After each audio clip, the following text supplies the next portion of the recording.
دیہاتی علاقہ ہے اور مجھے ذاتی طور پر دیہاتی لوگ شہری لوگوں کی بنسبت زیادہ پسند ہیں۔ اس کی ایک خاص ریزن ہے اور اس کی ایک خاص وجہ ہے۔ آپ سادگی کو دیکھیں گے تو سادہ لوگ دیہاتاں چوں مل سن،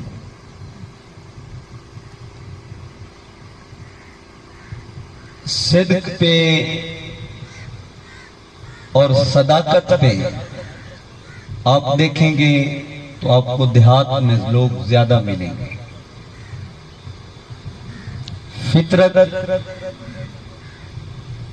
اور فطرتی اصول اگر ان میں آپ دیکھیں گے تو دیہات کے لوگ آپ کو زیادہ ملیں گے۔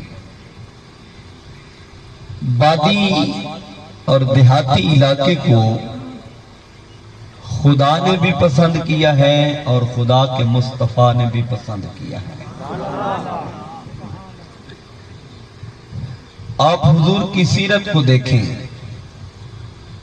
تو حضور کی سیرت میں آپ ولادت کو مکہ میں دیکھتے ہیں، اعلان نبوت کو آپ مکہ میں دیکھتے ہیں، کعبہ کو آپ مکہ میں دیکھتے ہیں، حتیم کو آپ مکہ میں دیکھتے ہیں، رکن یمانی کو آپ مکہ میں دیکھتے ہیں، حجر اسود کو آپ مکہ میں دیکھتے ہیں، صفا اور مروہ کو آپ مکہ میں دیکھتے ہیں۔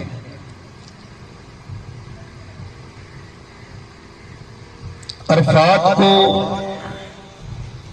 منا کو، مزدلفہ کو آپ مکہ میں دیکھتے ہیں۔ اس کے باوجود حضور نے مکہ میں رہنے کو ترجیح نہیں دی، آقا علیہ السلام نے مدینہ میں رہنے کو ترجیح دی، کیونکہ مدینہ مکہ کی بنسبت دیہات میں تھا۔ اور حکم کس نے دیا ہجرت کا؟ اللہ رب العزت نے۔ تو جب اللہ نے حکم دیا تو اس کا مطلب یہ ہے قرآن کی روح سے کہ اللہ نے بھی اگر حضور کی حیات طیبہ اور آقا علیہ السلام کی زندگی مبارک میں کسی علاقے کو ترجیح دی ہے تو خدا نے بھی دیہات